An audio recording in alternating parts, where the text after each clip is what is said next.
여러분 안녕하십니까? 대구 경북 소식 전해드립니다. 민선 8기가 출범한 지 100일이 지났습니다.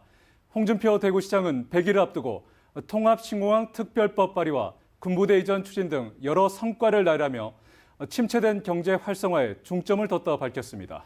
하지만 시민사회단체들은 토목, 건설 중심의 정책이 낳을 부작용을 우려하고 있는데요.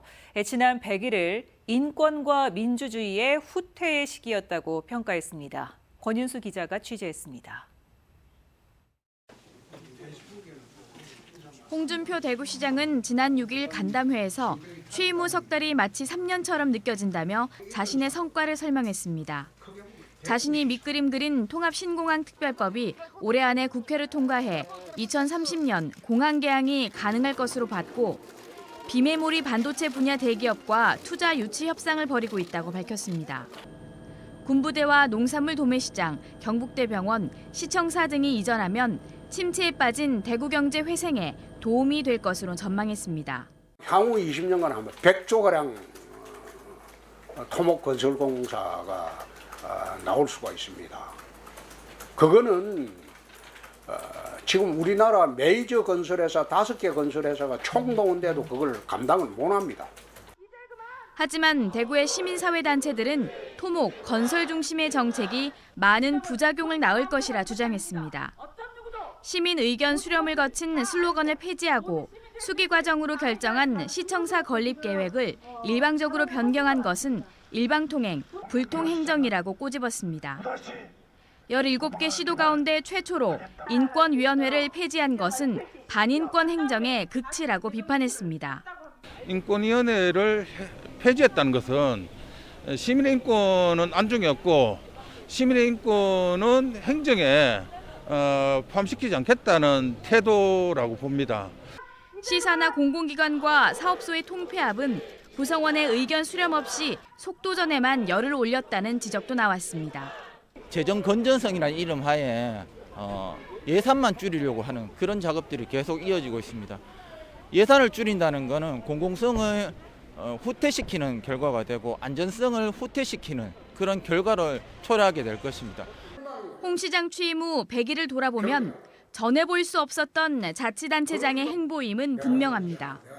공무원 사회를 향한 불신감이 작용하면서 홍 시장의 정책에 대해 속이 시원하다, 추진력이 있다는 긍정적 평가가 나오고 있습니다. 하지만 사회적 약자, 소수 의견은 상대적으로 무시되거나 희생당하고 있다는 비판도 제기되고 있습니다. MBC 뉴스 권윤수입니다. 대구문화방송은 지난 8월 대구시 상수도 사업본부의 도움을 얻어 주요 정수장의 원수와 정수에 대한 2차 마이크로시스틴 검사를 실시했습니다. 녹조 독성 물질인 마이크로시스틴이 1차 조사 때보다 원수에서 최대 5배가 더 나왔습니다. 그런데 정수에선 반대로 그 수치가 많이 떨어졌습니다. 2차 검사의 결과 의미를 신병철 기자가 분석했습니다. 대구문화방송은 지난 8월 8일 대구시 상수도 사업본부가 제공한 매곡과 문산 정수장 원수와 정수를 대상으로 마이크로시스틴 검사를 했습니다.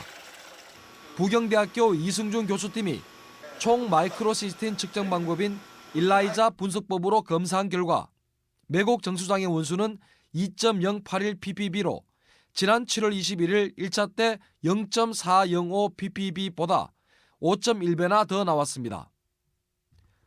문산 정수장의 원수는 1.604ppb로 1차 검사 때 1.388ppb보다 약 15% 정도 더 높아졌습니다.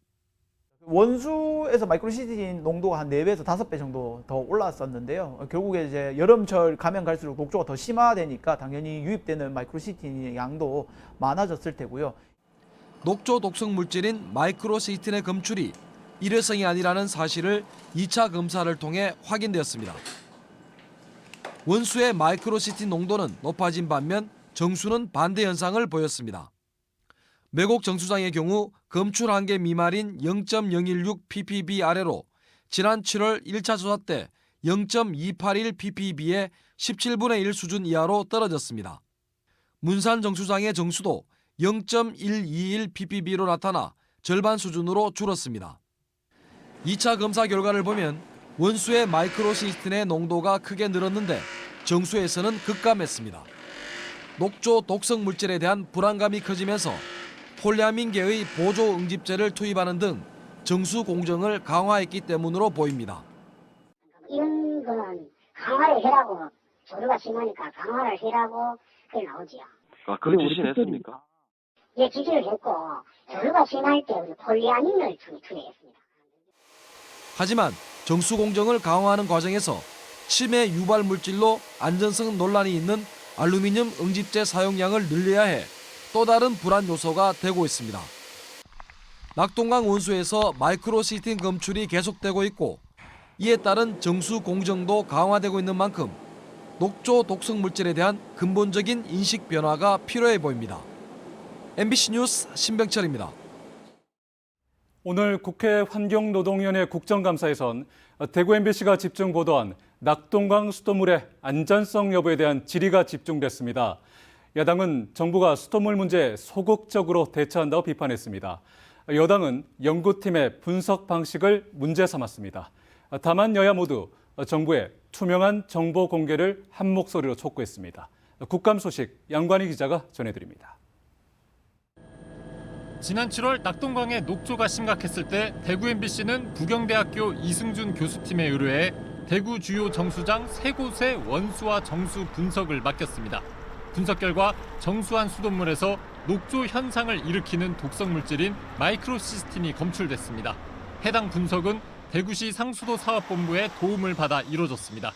오늘 국회 환경노동위원회 국정감사에서도 대구 MBC 보도 내용이 핵심이었습니다. 특히 대구 MBC 보도가 나간 뒤 환경부가 대구 상수도 사업본부에 압력을 넣은 정황에 대한 질타가 나왔습니다.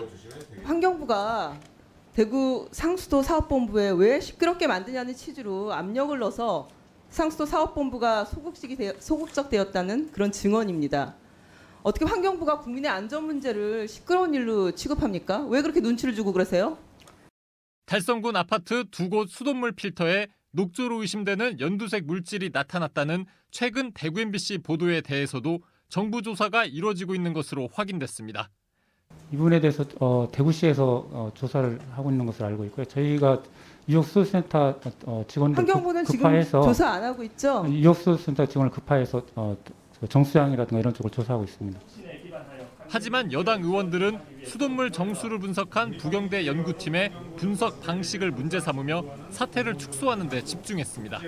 근데 이 시료가 지금 그 이승진 교수가 한 것은 MBC에서 그 시료를 받아갔고 MBC는 대구 그 상하수도 본부에서 받아갔다라고 하는데 여기서 이 규정이 정확히 지켜졌는지 안 지켜졌는지는 모르지 않습니까, 그죠?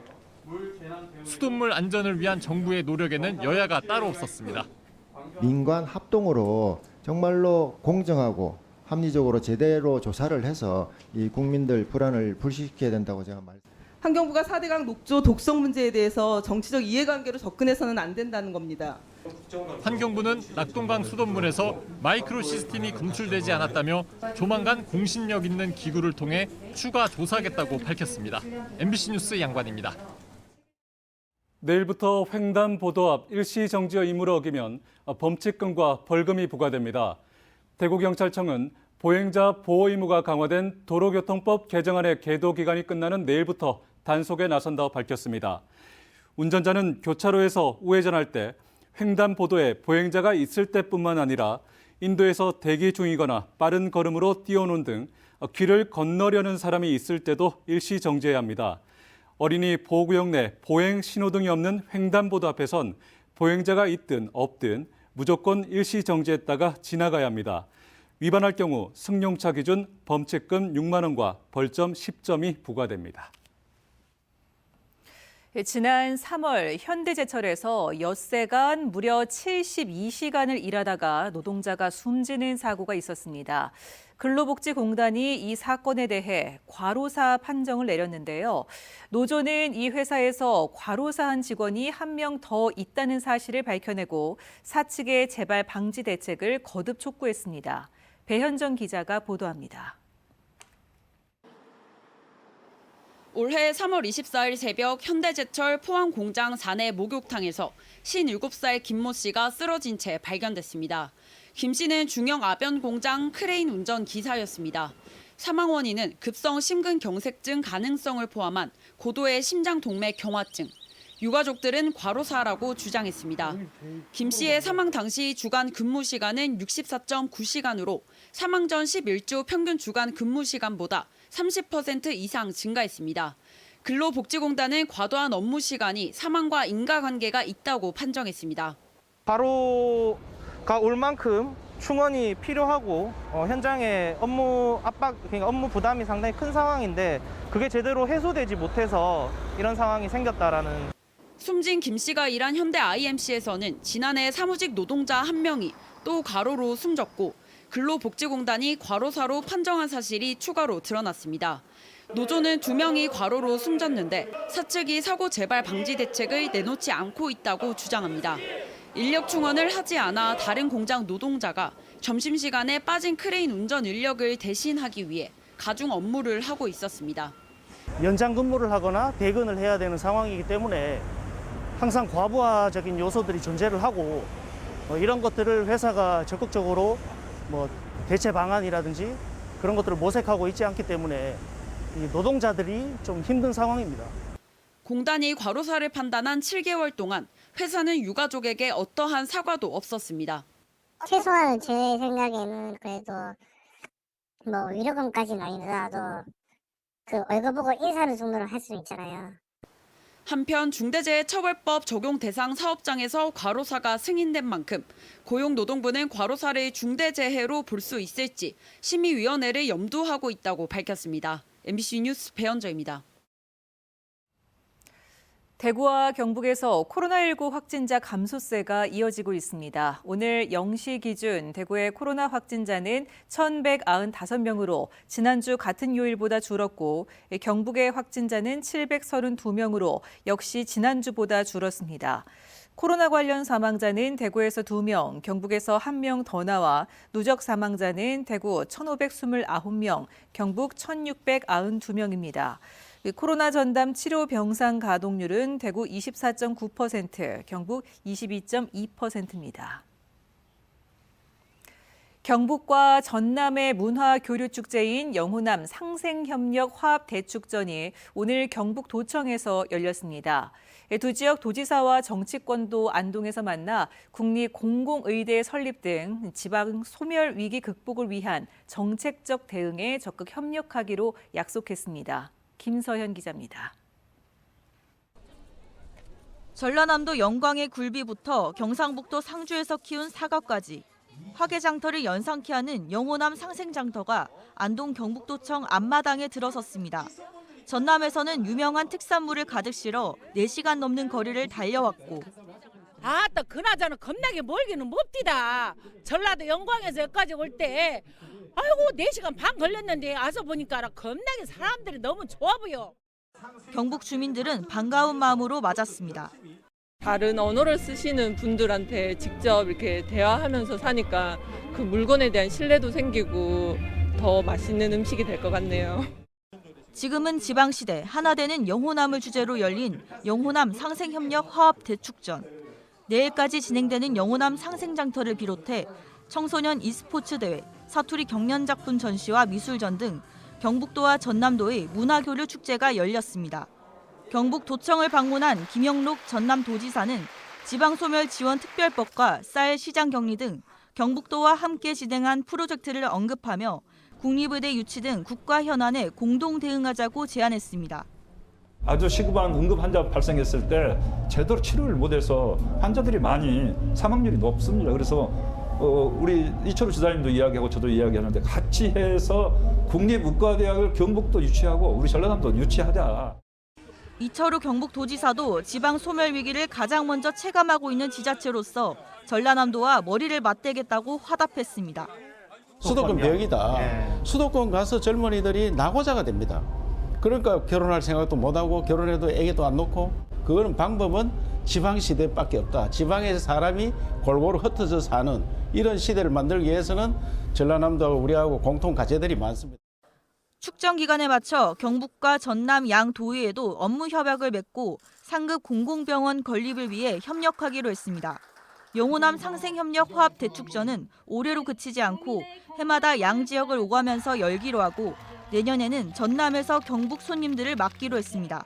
MBC 뉴스 김서연입니다. 대구시는 지난달 말 범원의 거리 KB 손해보험 대구 사옥 일대에 오피스텔과 관광, 숙박, 판매 시설로 이뤄진 108층, 88층, 69층짜리 건물 3개를 짓겠다는 건축 심의 신청이 접수됐다고 밝혔습니다. 대구시는 토지 확보율이 80% 이상이어야 건축 심의 대상이 되는데 토지 확보율이 낮고 기본 도면과 같은 서류가 제출되지 않았다고 밝혔습니다. 대구시는 108층짜리 건물은 대구의 랜드마크가 될 것이기 때문에 법적으로 문제가 없을 경우 건축을 허가해주지 않을 이유가 없다며 서류 보완을 기다려보겠다고 덧붙였습니다. 대구시 선거관리위원회는 내년 3월 열리는 제3회 전국 동시조합장 선거를 앞두고 조합원들에게 선물을 돌린 혐의로 지역의 한 농협조합장을 경찰에 고발했습니다. 고발된 조합장은 지난 1월 말쯤 자신이 소속된 농협조합원 5명에게 설 명절 선물로 각각 3만 원어치 돼지고기를 돌린 혐의를 받고 있습니다. 공공단체 등 위탁 선거에 관한 법률에 따르면 조합장 등은 재임 중 기부 행위를 할 수 없고 이를 위반할 경우 3년 이하의 징역 또는 3천만 원 이하의 벌금에 처할 수 있습니다. 공정거래위원회는 조합원의 개인 택시 운송 면허 거래를 제한한 경북 택시운송조합 안동시 지부에 시정 명령을 내리기로 했습니다. 공정거래위는 안동시 지부가 지난 2020년 8월부터 개인 택시 면허 거래는 지부를 통해서만 할 수 있도록 결의한 뒤 지부를 통하지 않고 거래하면 안동시 지부 회원 가입을 할 수 없도록 한 것은 금지 행위에 해당된다고 설명했습니다. 공정위에 따르면 안동시 지부가 면허 거래 제한을 한 이유는 회원 가입을 하지 못하면 안동시의 예산을 지원받아 운영하는 안동 유일의 안동 콜택시 서비스를 받을 수 없기 때문입니다. 공정위는 조합의 제한 행위로 안동 지역 개인 택시 면허 거래 시장이 공급처 일원화로 경직돼 면허 거래 가격이 상승했다고 지적했습니다. 농림축산식품부는 오늘부터 다음 달 말까지 태양광 발전에 이용된 전국의 버섯 재배지와 축사, 곤충 사육사 9,600여 곳에 농지 불법 전용 행위를 단속합니다. 농지에 산업 폐기물을 매립하는 행위, 태양광 발전을 위해 농지에 가짜 버섯 재배사나 곤충 사육사를 설치하는 행위를 단속합니다. 전국 17개 시도에서 구성한 180여 개 단속반을 다른 지자체의 현장에 투입하는 교차 단속 방식을 적용합니다. 코로나19 확산으로 피해를 본 소상공인들을 지원하기 위해 지급된 경북 손실보상금 미수령액이 200억 원을 넘었습니다. 소상공인 시장진흥공단이 민주당 신영대 의원에게 제출한 국정감사 자료에 따르면 지난해 3분기 이후 도내 손실보상금 미수령 현황은 16,000여 업체 260억 원에 달했습니다. 이렇게 분기마다 미수령 비율이 높아지는 데는 이전 분기 손실보상금 정산 대상이거나 선지급을 받은 경우는 손실보상 결과가 확정돼야지만 다음 분기 신청이 가능하기 때문입니다.